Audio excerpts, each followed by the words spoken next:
It has become an article of faith that the Russians wanted Donald Trump to win the 2016 election based upon an intelligence community assessment from years ago. What if that wasn't true? What if, in fact, there was contrary intelligence and it was suppressed? That's a bombshell, and it's one that has been raised by a man who knows what the heck he's talking about when it comes to all this. Fred Fleitz, he is the president for the Center for Security Policy. He's a former National Security Council Chief of Staff and CIA analyst. Fred, great to have you back. Hey, Bud, good to be here. All right, start with this. You wrote an article on, I think it was FoxNews.com, where you raised the possibility, or you raised that your belief that John Brennan, when he was CIA director, may have done what when it comes to the Russia narrative? Well, Buck, there was a very strange intelligence community assessment that came out in early 2017 that said the Russians meddled in the 2017 election and did so to help Trump win. Now, this is a very strange assessment. It didn't follow the rules. Only 3 agencies were involved. Only half a dozen analysts of those agencies were involved. And you and I know that when you do these assessments, you bring in all the experts and you extensively vet it. But this one was rushed through. They didn't follow the rules. There were no dissents. It was just strange. And I've been talking about that for a long time. Well, I learned in the summer of 2018 that there was a House Intelligence Committee report that found that this assessment was rigged, in that there was intelligence that the Russians wanted Hillary Clinton to win, that John Brennan suppressed over the objections of CIA analysts, and instead, very weak intelligence that didn't meet CIA standards was included, that the Russians wanted Trump to win. Brennan had that included, also over the objections of CIA analysts. I think this goes to the larger narrative that there was really an all-government effort by the Obama administration to destroy Donald Trump during the campaign, during the transition, and to destroy his presidency by weaponizing intelligence. This was just a piece of that. I mean, let's just put on our CIA hats for a second here, Fred, and think about if you're Vladimir Putin, Hillary Clinton, the Democrats traditionally have been very malleable, very willing to play ball, did not view. I mean, you look at what Obama said to Mitt Romney about how, 1980 called, they want their foreign policy back. Did not view. Russia only became a problem to Democrats after Hillary lost the election. So if we just were to work backwards here, we'd say, hold on, why would it be so clear that Putin would want Trump to win? You would only believe that if you also believed all of the now entirely discredited nonsense, including, the P tape and the dossier and all this craziness, which we now know was totally fabricated. If you were working backwards and you look at this from a more reasonable perspective on foreign policy, there's at least an argument that you would think that Vladimir Putin would have wanted Hillary to win. So why wouldn't anyone come to that conclusion, I think, in the intelligence community is an interesting question in and of itself. Well, the president's critics have tried to say, well, the Russians didn't like Hillary Clinton. I think that's true, but they walked all over her, and they walked all over Barack Obama. And the House Intelligence Committee staffers said they wanted her to win because she was a known quantity. And they didn't want Donald Trump to win, according to these same staffers, because he was an unknown quantity. And they were worried he was going to bring anti-Russian hawks into his administration. So it's possible for the Russians not to like Hillary, but still they wanted her to win because they knew they could walk all over her, just like they did when she was Secretary of State. Now, Fred, we're speaking to Fred Fleitz. He's the president for the Center for Security Policy, former NSC, former CIA. Talk to me about the Obama administration. I'm sorry, the Obama himself role in what we've seen here. Given this meeting that happened in January and the request to be kept in the loop about everything going on, and then the Susan Rice memo saying, written to herself on her last hours in her role, sent herself an email saying, oh, we want to make sure everything's by the book. Why should we believe that Barack Obama was not personally involved in the targeting of General Flynn, for example, given what we know? Well, Susan Rice wrote an email to herself about a January 5th meeting that she had with President Obama, and Clapper was in there, and Comey, and and Sally Yates. And during the meeting, Obama said, do we have to turn over everything to the incoming Trump administration on Russia? This was really an appalling thing for a president to say, because there's a very important principle of our country called the peaceful transfer of power. The outgoing administration fully cooperates with the incoming one. They turn over the keys to the offices. They tell them about foreign policy initiatives that they're launched in. They tell them about intelligence that's been collected. The idea that the outgoing administration wanted to not just withhold intelligence that they had collected, but to task career officers like Comey and Sally Yates to continue to investigate Donald Trump and his staff after they left office, it is such an appalling violation of this important principle of our country. That this is what distinguishes us from tin pot dictatorships.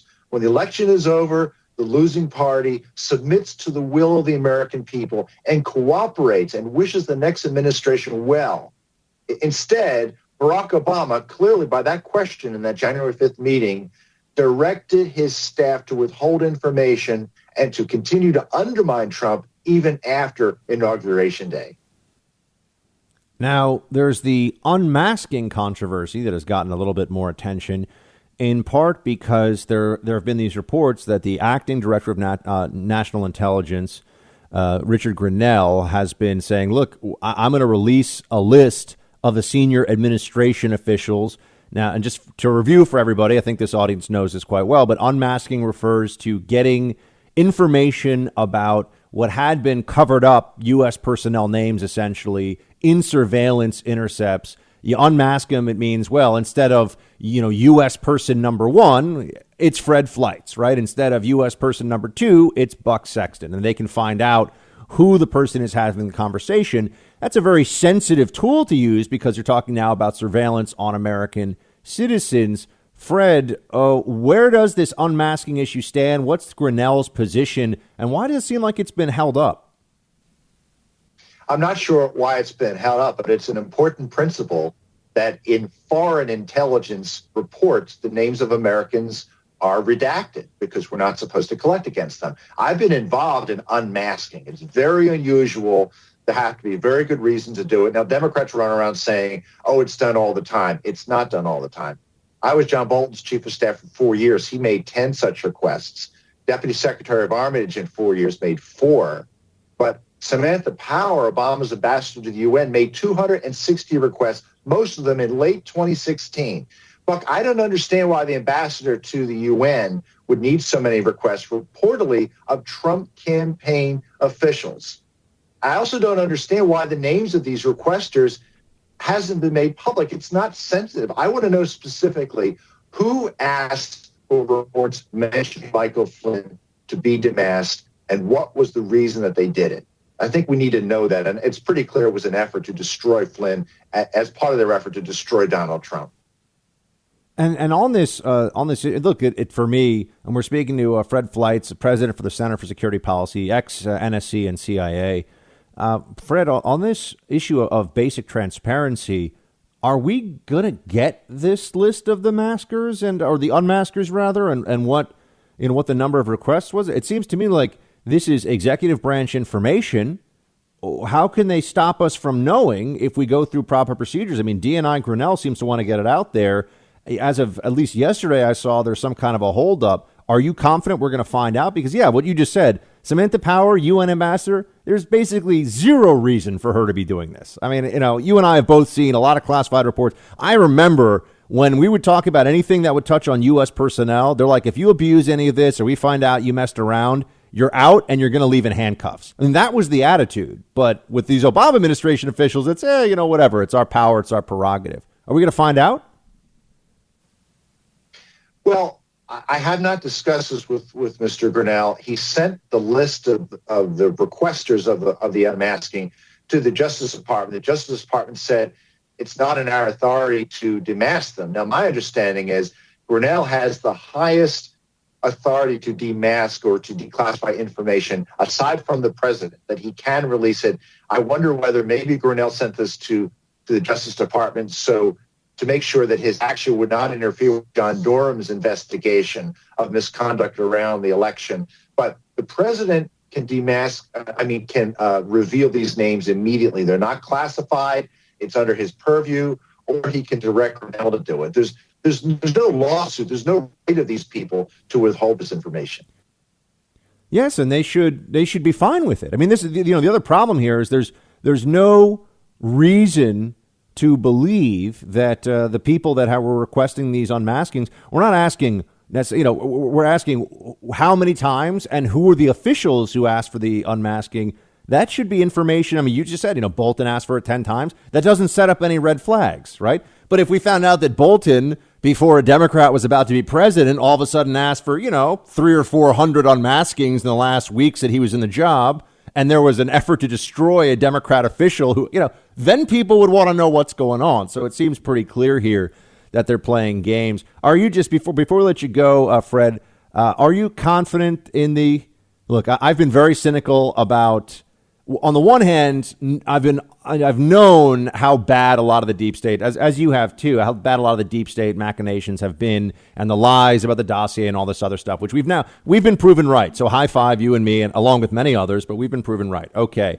I've also said don't expect any of these people to go to prison or even face criminal charges. So far, I've been right on that, too. I don't feel good saying that, but I've been right. Do you think the Durham probe, if they've got the goods, would actually put the cuffs on somebody like a Clapper, a Brennan, etc.? Because I think the answer is no.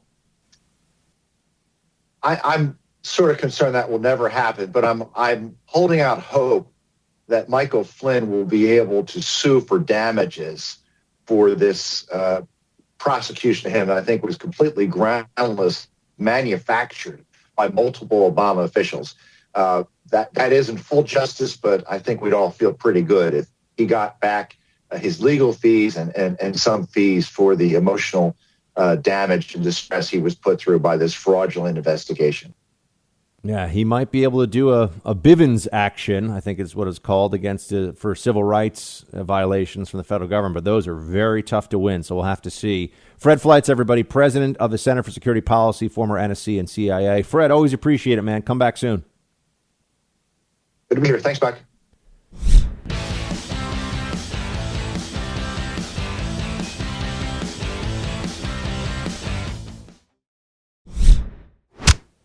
Team, if you recall, last week I said that we had found out, finally, the truth of the ambush and the effort to destroy General Flynn. Now, here we are, and I mentioned to you that we got to see what the judge does, because some of my savvier legal eagle friends and minds out there had brought up to me behind closed doors or on various communications that we had. You don't know until this judge actually says, okay, we're done here. The case is dismissed. And we got a problem because Judge Emmett Sullivan, has decided, this happened yesterday, and people are stunned by this. I was not stunned. As you know, I was saying, okay, we got to wait and see what the judge does. You go back, you check the transcript last week. I was like, we got to see what this judge does. This guy can be a little crazy sometimes. And now he's allowing third parties to submit amicus curiae briefs, friend of the court briefs, to allow all of these left-wing interests and these groups that hate Flynn to sound off on how awful he is and how this is the wrong decision. What do third parties have? Who the blank cares what some other person thinks of the Department of Justice dropping the case against General Flynn? Why is that relevant? I mean, now the judge can do this. Obviously, he is doing it. But what this shows us, and usually this only happens in civil cases, and it's to give somebody it's to give outside interest the opportunity to have their voices heard in a trial that maybe touches on issues that are sweeping and that a lot of people have a stake in. This is not a good indicator, my friends. This is looking like he's giving a voice to left-wing anti-Flynn activists so that then he'll have backing for when he says, yeah, I don't care that the deal, and he can do this. He can do this. Judge Sullivan. He can say, I don't care that the Department of Justice has said this case never should have been prosecuted and we do not wish to continue its prosecution. Here's the problem. Flynn, as we know, already pleaded guilty because they stacked the deck. They essentially falsified evidence against him. They changed the FBI 302. And now the judge could just say, okay, guess what, DOJ? I don't need you to prosecute this case anymore. I already have a guilty defendant who has pleaded guilty, and I'm going to sentence him. And that means the felony stays on his record, and, maybe he sends him to prison for a few weeks.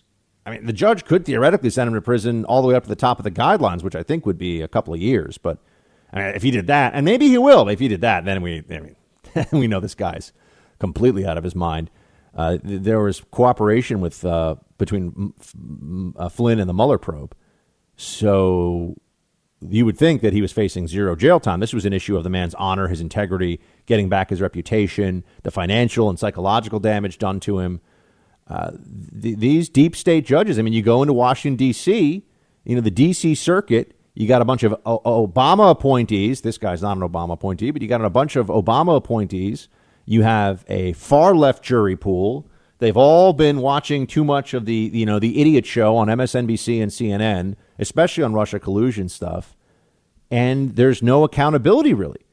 So if this judge does do what I think he may in fact do, my friends, think about this, that we would have gotten to the point where the evidence was so overwhelming of the entrapment and the setup of the Trump National Security Advisor, General Flynn, that the Department of Justice had a career official say, even after a guilty plea, we're sorry, we messed up, we withdraw our case. And a deep state judge, activist judge, decides that it doesn't matter. He still thinks that the person should go to prison or should be ruined. Come on, this is absurd. But this is what we are up against now. You're seeing it.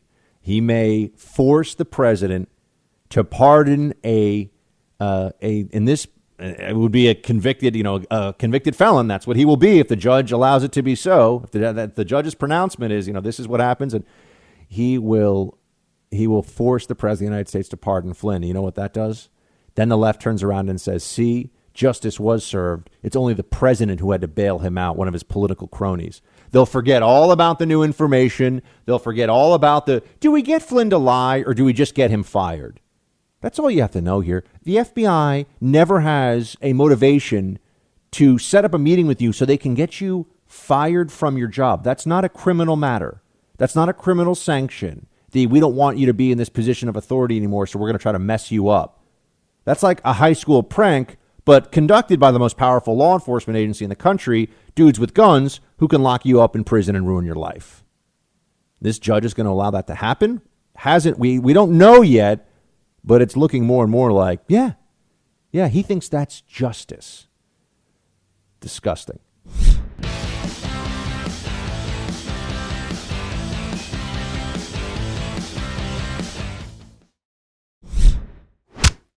I wanted to talk for a moment about something that occurred on Sunday's edition of Meet the Press.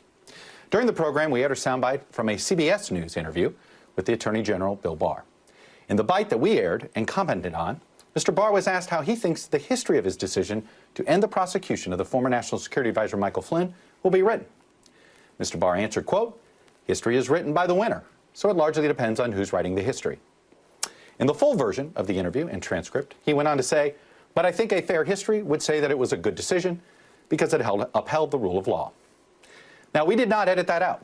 That was not our edit. We didn't include it because we only saw the shorter of 2 clips that CBS did air. We should have looked at both and checked for a full transcript. A mistake that I wish we hadn't made and one that I wish I hadn't made. The second part of the Attorney General's answer would have put it in the proper context. And had I seen that part of the interview, I would not have framed the conversation the way I did. And I obviously am very sorry for that mistake. We strive to do better going forward. Chuck Todd with a full-on, I was wrong, but kind of it was CBS's fault for putting out the shortened clip. But do we buy that one? And we have so many other things to talk about with our buddy David Harsanyi, who joins us now from National Review. We'll also talk about his latest excellent piece there. David, Chuck Todd saying, yeah, okay, we got this wrong, but, CBS put out a short clip, and we just went on that. I know. I actually don't think this was an error. I think they just thought they'd get away with this because it's so egregious and so clear that there's just, I don't know. What do you think?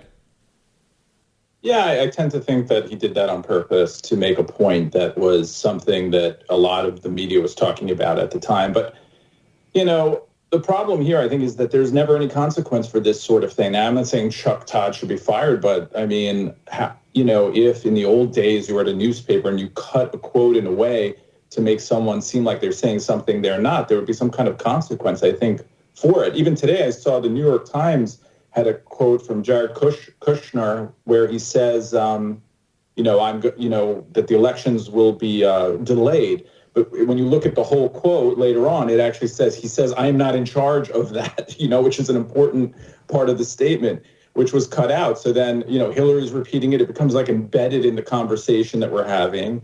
Tons of people believe it. And we just move on every time. It happens every week, at least once a week, where you have someone mangling a quote. It's got to be on purpose because it always skews in the same exact direction. It's just it's impossible that they're always getting things wrong in the same direction all the time for year after year. It's just not plausible. Now, we were just talking before you came on about Judge Sullivan, who looks like he's going to give the opportunity for amicus briefs to be filed about what's gone on here with the DOJ dropping charges against General Flynn. I was worried about this last week. I brought it up on the show so the audience would be prepared for the possibility of something weird happening here. I didn't know how bad it would get. There is the possibility that he still sentences Flynn as if the DOJ, it doesn't matter. I mean, he could. I've discussed this with a former DOJ friend of mine. That is absolutely something that could go on here. Somehow it looks like people are just planning to move past the targeting. I mean, on the left and in the media in particular, to move past the targeting of Flynn and the trove of new information that I think everyone would have to agree is really relevant about what happened here. I mean, you wrote a piece, Obamagate is not a conspiracy theory.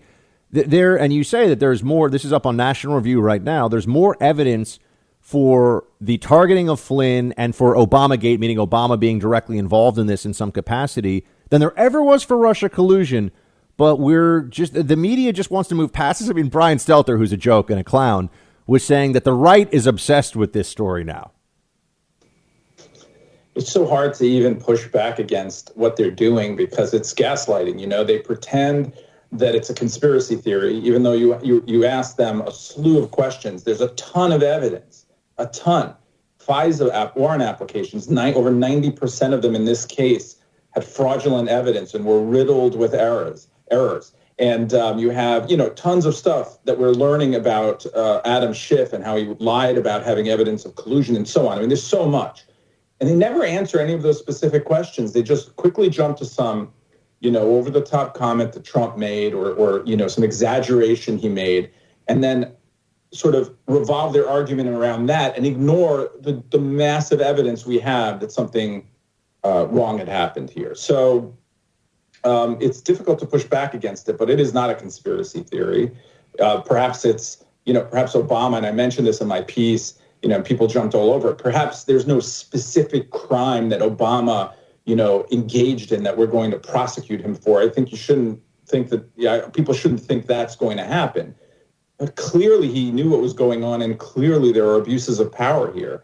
And it matters because Joe Biden and a ton of the people involved in that are trying to take power back, right? And they used that investigation to undermine the administration here. It's an abuse of power. Yeah, and if you had heard about a European country, for example, where during what's supposed to be the peaceful transition of power, you know, if in the UK, one outgoing prime minister had, you know, the head of MI6 and MI5 in a room and said, hey, let's pull all the phone calls and emails of the top national security advisor to the incoming prime minister and to the incoming government. Now, they have a different system. I know the transition doesn't work, but you know what I'm saying? We would all look on this with horror. We would say, oh, my gosh, what's going on in that country? I mean, that's really scary stuff. Here, we're supposed to move past you know, when you put it in very basic terms, I think it's helpful. The Obama administration illicitly spied on the Trump campaign, senior Trump officials. They lied, they covered it up, and then they actually used the lies to target people. That is a fact now. That did happen. No one seems to care, though, on the left. It's worse than that. They used concocted evidence paid for by the Democratic Party to launch this investigation. They withheld contrary evidence in their warrants when their initial warrants on people within the Trump orbit. They then, some of the agents explicitly said that it was an insurance policy in case he was elected. I mean, there's tons of evidence. And let me just quickly say this too. Everyone's always like, they'll call something a conspiracy theory because it's not plausible within their worldview. Like Obama wore a tan suit. That's the worst thing you could have possibly have done. Obama spied on the American people, and his Clapper lied about it to Congress. To Congress, yeah. Brennan spied on Congress. They spied on Iran deal, opponents. They spied on AP journalists. They spied on a Fox News journalist. They normalized and weaponized spying for political reasons long before they did this. Why does anyone believe that they wouldn't do this when they were doing this kind of thing for years? Well, I think a big part of it is that they also knew that, and I mean, one of the biggest jokes of the mainstream media is that they would, on some of these issues, they would hold Obama accountable. Writing one kind of milquetoast editorial or having like fake Tapper over at CNN be like, this raises troubling questions.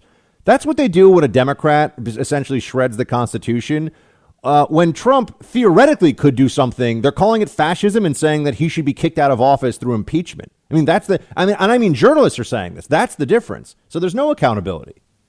Trump had done, or the Trump administration had done any of the things I just mentioned in relation to spying, especially on journalists, they would have melted down. It would be never ending, and rightfully so. That's the thing. It's the same thing with the Biden sexual assault allegations. It's not that you're acting wrong now, in how you're covering these things. Maybe it's that you don't cover the other people with the same tenacity, and you don't care. And that's the problem. And I'll give you a good example of why it's a problem. David Frum, who's, everyone knows who David Frum is, he says this whole conspiracy theory about Obamagate doesn't matter because no one is covering it and no one cares. So you see, they could cover the Russia collusion thing that turns out to be, and I think hoax is too light a word for what it is. It's a dangerous conspiracy to try to undermine the transition and the legitimacy of a presidency.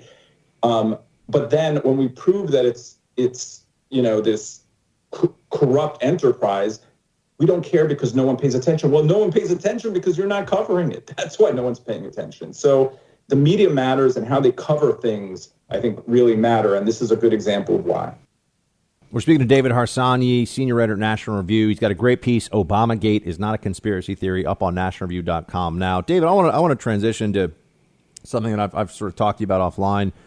I have tried to be slow because I do think, and look, I was especially somebody here in New York, and I've got relatives that are in the high risk age group, and in the early weeks of this, from the information we had, it looked like it was going to be 1918 in a sense with the Spanish influenza. We were going to have a 3-4% fatality rate, which people talk about 50 million dead from the Spanish flu. It was a 5% fatality rate, actually. I mean, that's what it was. And that gets you to 50 million dead around the world. At that time, when they had a much smaller population, it'd be much higher now.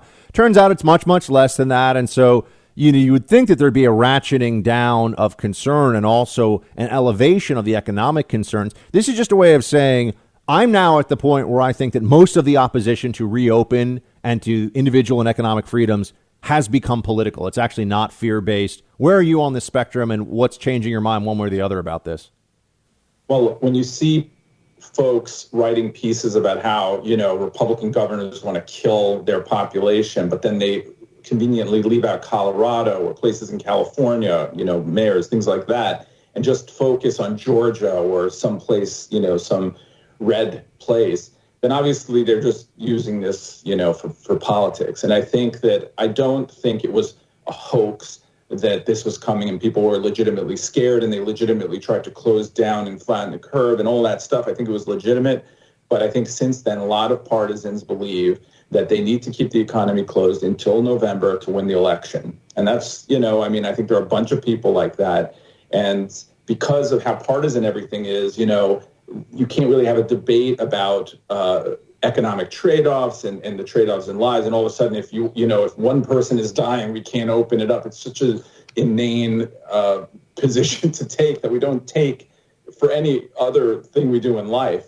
It's like, I wonder though, like, as you mentioned, individual freedom, like what number of deaths empowers a governor to just by fiat make decrees without proper government channels? Because 60,000 people die of the flu. I'm not saying this is like the flu, but why wouldn't they be able to save those lives as well in the same exact way? In fact, if there's 20,000 dead, why do you want them to die? It's the argument doesn't make sense. It's too wide open. So here's my position is that, I'm against any kind of coercive effort by government to tell people how to act and to limit their movement.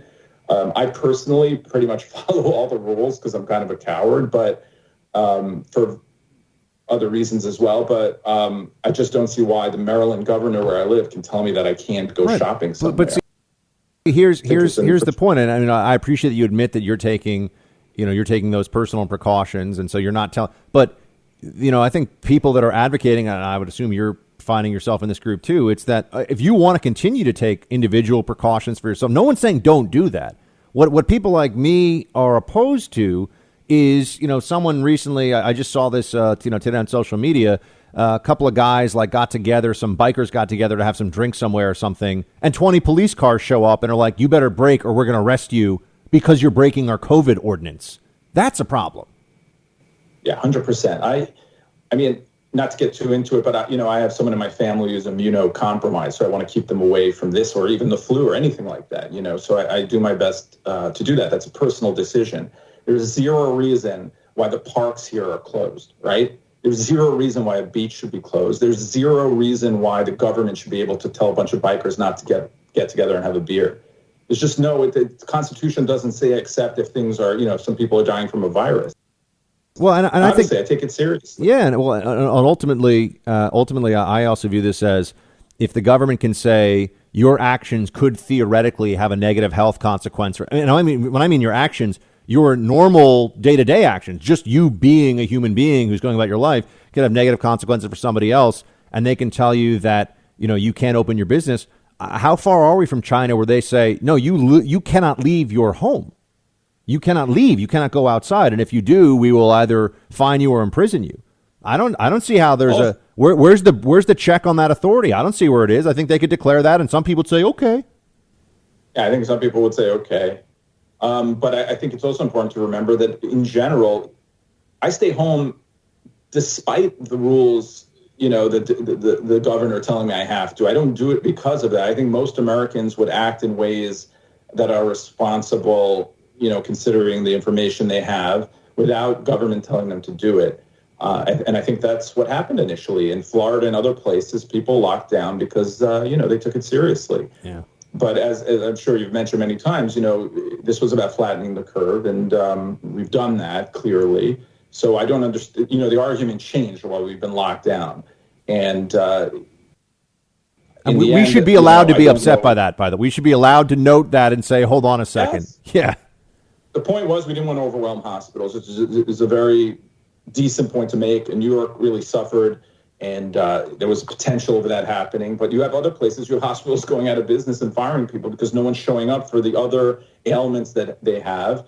Obviously, there's been a spike in people calling suicide lines, things like that. There are other costs, but we're not allowed to talk about those things, and that makes me suspect that it's because there are underlying partisan reasons they don't want us to talk about it. David Harsanyi, everybody, check him out at National. I'm sorry, go ahead, David. I don't know if we're done. I don't want to keep No, we got another minute. Go ahead. I was just going to say, I think that people protesting and stuff like that reflects well on American life and Americans in general, that they don't just meekly listen to the state and, follow all those orders that are, to me, seem unconstitutional in some sense. But, yeah. All right. David Harsanyi of National Review. David, always great to see you, man. Thanks for your time. Anytime. Thanks for having me.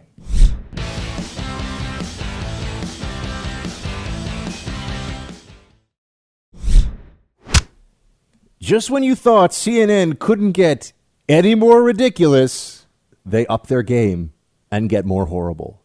It's amazing what they're able to do, really. It's like they sit around in a room thinking, how can we be a bigger fake news network and more awful in what we do, the decisions we make, the coverage we have. CNN has decided that they are having an expert panel come together on coronavirus. And guess who they're including in their expert panel?